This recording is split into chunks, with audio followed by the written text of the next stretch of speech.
Hello friends, once again आप सबों का स्वागत है यूट्यूब चैनल फ्रेड एजुकेशन पे। फ्रेंड्स, आज का हमारा जो टॉपिक है वो है फ्यूचर टेंस। हम करने वाले हैं फ्यूचर टेंस को कैसे करेंगे। फ्यूचर टेंस के भी 4 पार्ट्स हैं।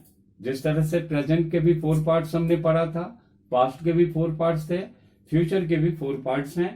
तो सबसे पहला जो पार्ट होगा फ्यूचर का वो कहलाता है सिंपल फ्यूचर टेंस, यानी कि हम इसको कहते हैं दूसरे वर्ड में फ्यूचर इंडेफिनिट।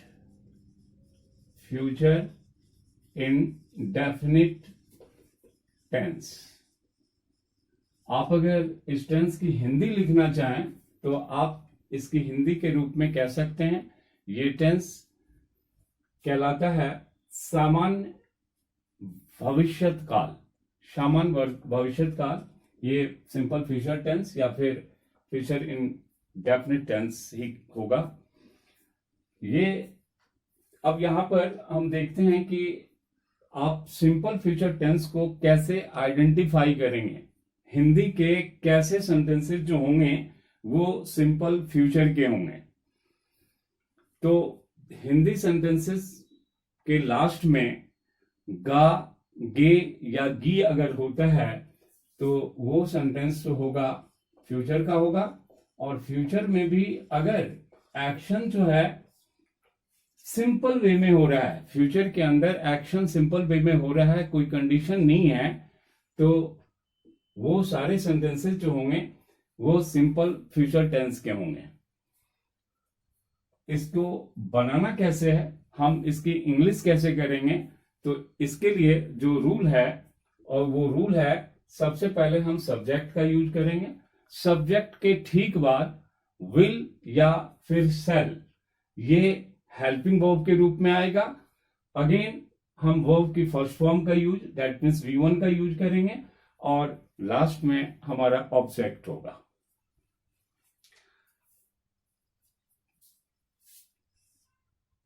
हमारा सब्जेक्ट अगर आई या फिर वी हो तो हम उसके साथ जो है हेल्पिंग वर्ब शैल का यूज करेंगे।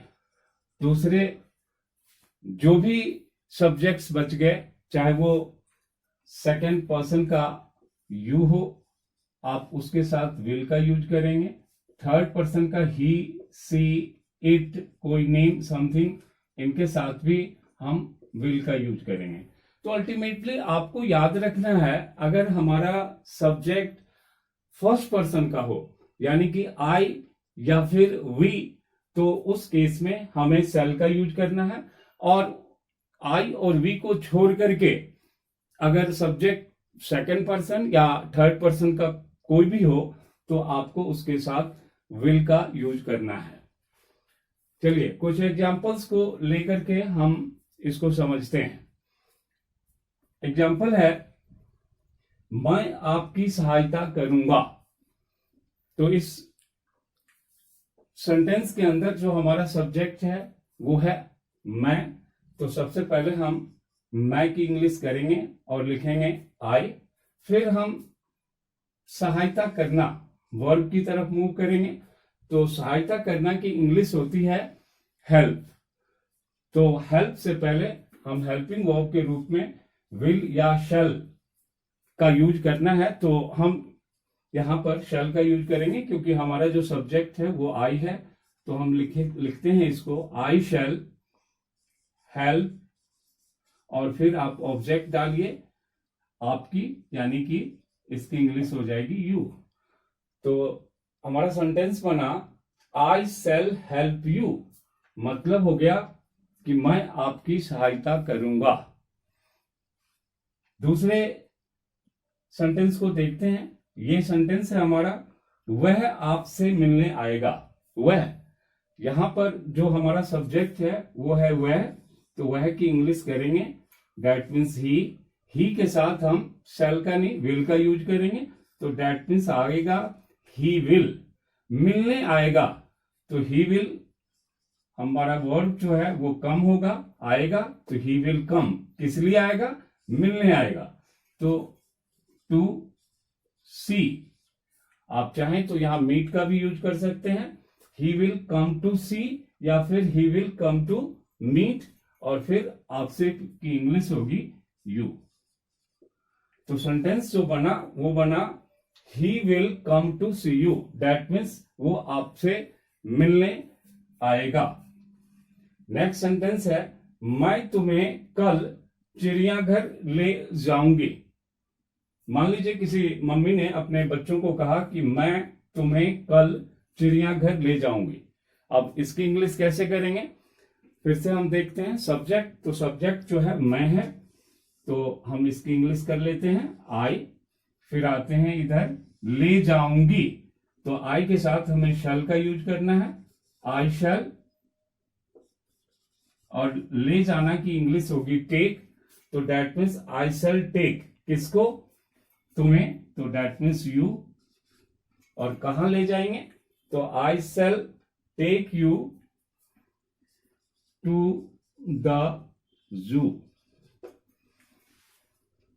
तो सेंटेंस हमारा बना I shall take you to the जू।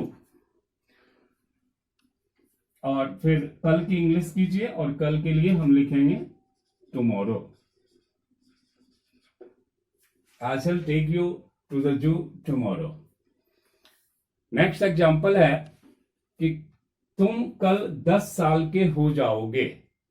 तुम कल 10 साल के हो जाओगे, तो यहां सब्जेक्ट जो है तुम है, तो उसकी इंग्लिश हम करेंगे यू। और हो जाओगे, तो यू के साथ सबसे पहले तो हम विल लगाएंगे, और होने की इंग्लिश होगी बी। तो यू विल बी क्या, 10 साल के, 10 टुमारो। सेंटेंस बना यू विल बी 10 टुमारो। यहां पर आपको ईयर्स या ईयर लगाने की जरूरत नहीं है, आप डायरेक्ट लिख सकते हैं you will be 10 tomorrow. Next sentence, मैं इस प्रश्न को अवश्य हल करूंगा। अब देखिए सेंटेंस के अंदर थोड़ा सा ट्विस्ट यहां पर दिख रहा है कि मैं इस प्रश्न को अवश्य हल करूंगा। तो क्या कर रहे हैं, पहली बात जो हमने अभी सीखा है कि आई या वी के साथ सेल का यूज करना है। अगर ये सेंटेंस होता कि मैं इस प्रश्न को हल करूंगा, अवश्य आप उसमें से अगर हटा देते तो इसकी इंग्लिश होती I shall solve this question. I shall solve this question. लेकिन चूंकि अवश्य है, तो अवश्य के लिए आपको अलग से कोई भी वर्ड लिखने की जरूरत नहीं है। तो हम इसको बनाएंगे कैसे, तो उसके लिए हम जो है सिर्फ यही करेंगे कि आई के साथ और वी के साथ जो सेल लग रहा था हम उसको चेंज कर देंगे, यानी कि सेल की जगह विल का यूज करेंगे। तो उस सेंटेंस का मतलब बनेगा कि अवश्य। तो ये बनेगा sentence I will solve this question. मैं इस प्रश्न को अवश्य हल करूंगा, I will solve this question.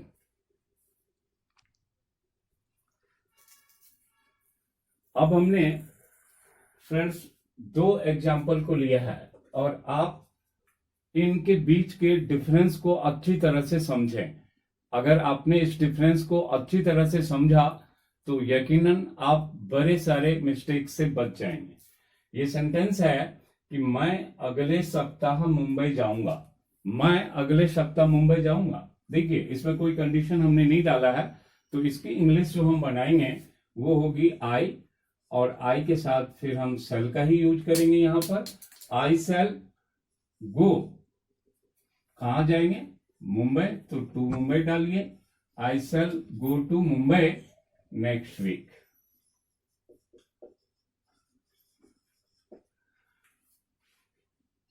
अब इस सेंटेंस को हम क्या कर रहे हैं, इसमें कंडीशन डाल रहे हैं, और ये हमने लिखा कि मैं अगले सप्ताह मुंबई अवश्य जाऊंगा। तो यहां पर अवश्य के लिए कोई और एडिशनल वर्ड, कुछ एक्स्ट्रा वर्ड लिखने की जरूरत नहीं है। हम सिर्फ क्या करेंगे, जो सब्जेक्ट मैं है जिसके साथ जनरल वे में हम शैल का यूज करते थे, अब हम इसको चेंज करके विल के अंदर डालेंगे। तो ये सेंटेंस है, मैं अगले सप्ताह मुंबई अवश्य जाऊंगा। तो इसकी इंग्लिश होगी आई, और आई के साथ शैल को हटाएंगे और लिखेंगे यहां पर विल। और जैसे ही हमने आई विल लिखा तो इसके अंदर अवश्य का सेंस आ चुका है। तो I will go to Mumbai next week. I will go to Mumbai next week. इसी तरह के बड़े सारे एग्जाम्पल्स आप खुद भी ले सकते हैं और उसकी प्रैक्टिस कर सकते हैं। तो फ्रेंड्स, ये था हमारा सिंपल फ्यूचर टेंस। अगर ये वीडियो आपको पसंद आया हो तो आप इसे लाइक करें, शेयर करें और सब्सक्राइब करें।